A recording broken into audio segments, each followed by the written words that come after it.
Graça e paz, meu irmão, gratidão damos a Deus pela oportunidade de vermos a vida. E essa oportunidade ela é maravilhosa, mas inicialmente quero te dizer, Senhor, que a gente apresenta aqui. Quero te apresentar minha mãezinha, que recebi aqui ainda há pouco a notícia que ela teve que ir à UPA, está se queixando de dores, ela já é bem idosa, teve aquilo que é muito preocupante para os idosos, que é uma queda, mas a gente está sempre confiando em Ti. E aí, para você, meu irmão, que de repente escutar esse devocional, se você puder, abrir teu coração, levar tuas preces, suas orações em prol da saúde, da restauração da saúde da minha amada mãe, te agradeço, né? Mas se você não puder ou não quiser, não tem problema nenhum, né? Não tem problema. É que tu possa orar por outras pessoas também, que tu possa se fortalecer no Senhor e que tu possa ir aprendendo, se não de uma forma rápida, mas de uma forma lenta, mas que vá aprendendo, crescendo e criando uma intimidade com o nosso Senhor, tá bom? Hoje, dia 16 de setembro de 2025, nós vamos seguir a nossa série de meditações no livro de Salmos e a gente vai usar o Salmo 104 para poder fazer o nosso devocional. E é um Salmos que tem 35 versículos. São relativamente uma quantidade de versículos considerável, né? E a gente vai trabalhar em cima do versículo 31 para conduzir o nosso devocional. Deve ser curto, acredito eu. Nós vamos aquilo que o Senhor vai nos dar nesse momento. O versículo 31 diz assim: a glória do Senhor seja para sempre. Alegra-se o Senhor em suas obras. Por que escolher esse versículo? Aqui temos diversos versículos que poderíamos trabalhar, mas eu escolhi esse versículo porque a sequência de versículos trazida aqui sobre os Salmos, ele traz, por exemplo, uma relação vamos dizer assim, da grandiosidade, da majestosidade, ou como a própria Bíblia, a versão ARC que eu utilizo aqui, ela usa uma expressão chamada que Deus, ele é magnificentíssimo. Ele é tão magnífico, mas ele eleva ali o superlativo, né?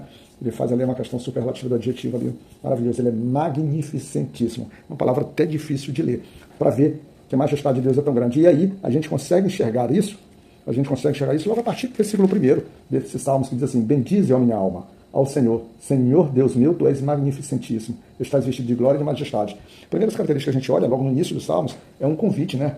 Vamos dizer assim, o salmista se estimula dizendo que a alma dele, né? A alma dele bendiga o nome do Senhor, bendiga o Senhor, e ele chama esse Senhor, fazendo o adjetivo que nós já apresentamos, e ele fala que este Senhor, este Deus, ele está vestido de glória e de majestade. O Senhor é um Deus que possui glória, porque a sua glória ela tem poder. E como é que ele vai descrever essa glória, essa majestade do Senhor? Ele vai descrever nesses salmos por uma sequência de versículos que trata sobre vamos dizer assim, a criação do Senhor, mas a sua criação em diversos aspectos, desde a criação da terra, desde a criação do homem, desde dos animais. Ele não só passa pela criação, como ele passa na própria linha do sustento. Ele diz assim, que a criação, ele cria, mas ele diz que as suas obras, elas necessitam esperar do próprio Senhor o sustento, o abrigo, vamos dizer assim, o socorro necessário. Aí a gente já pega ali, por exemplo, no versículo 4, ele diz assim, ó, que o Senhor, ele faz dos ventos seus mensageiros, dos seus ministros um fogo abrasador.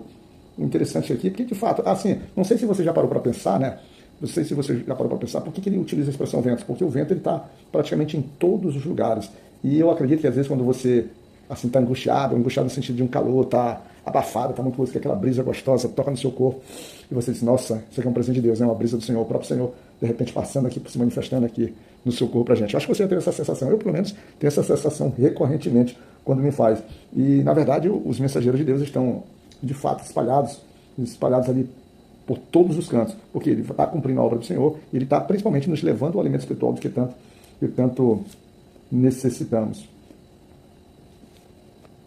E o interessante é que nesses salmos, quando você vai do versículo 1 até o versículo 9, mais ou menos, que ele vai falando várias coisas, ele vai fazendo várias manifestações, quando ele diz, por exemplo, que ele vai trazer uma relação, por exemplo, da criação da separação ali, da questão das águas, né, na Bíblia, da água salgada, das águas doces, montes, mas ele vai trazer também sobre a própria manifestação das águas, mas no sentido da ira do Senhor, do juízo do Senhor, que foi quando ele aplicou ali no dilúvio, quando ele diz assim, tu a cobriste com um abismo, como que veste, as águas estavam sobre os montes, trazendo que a terra foi tomada ali pelo juízo do Senhor, devido à maldade do homem, devido à desobediência.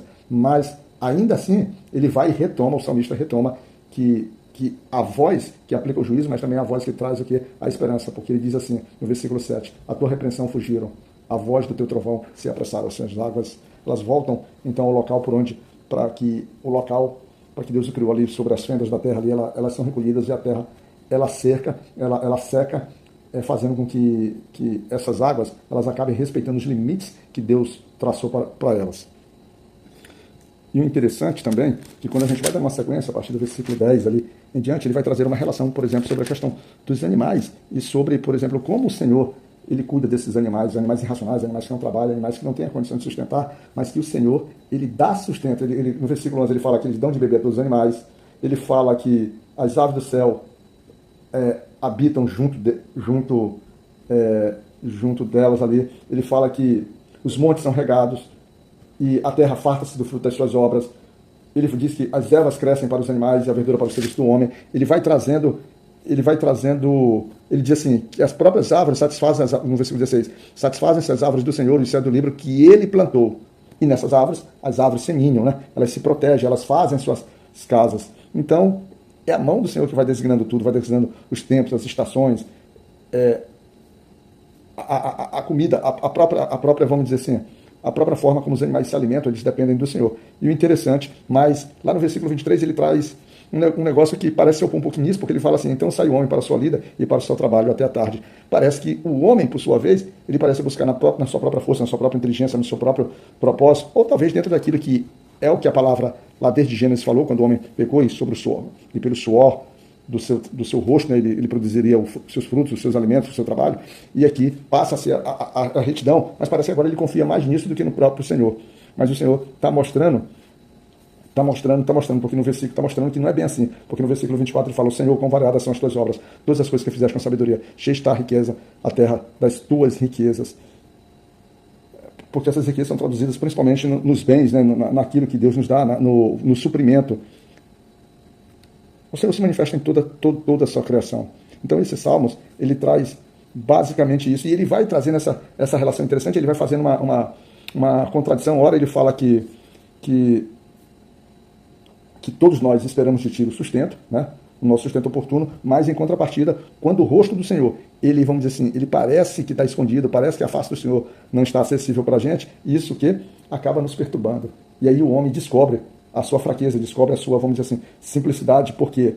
Porque o homem percebe que, na verdade, o poder da vida e da morte está na própria mão do Senhor, como está escrito lá no versículo 29, que ele diz assim, esconde o teu rosto e ficam perturbados, e se lhe tiras a respiração, morre e voltam ao próprio pó. E isso faz com que haja uma dependência para que o Espírito do Senhor, quando está habitando ali, ele possa trazer novamente vida, porque a gente é recriado com o próprio Espírito de Deus. E aí o salmista, a partir do versículo 31 até o final, ele vai trazer então orientações no sentido de ordenanças do que a gente deve fazer diante da criação, diante da majestade, diante de quando a gente olha para a natureza, olha para aquilo que quando eu falo natureza, é a própria criação de Deus, o homem olhando para si, para o próprio resto da criação que Deus fez, o que ele deve compreender que a glória do Senhor seja para sempre, porque o Senhor, ele se alegra em suas obras, e o homem também deve se alegrar para as obras. E aí, ele deve, a partir daí, aprender que deve reservar tempo para louvar ao Senhor, ou seja, através de cânticos, ele deve, vamos dizer assim, se interessar, ele deve meditar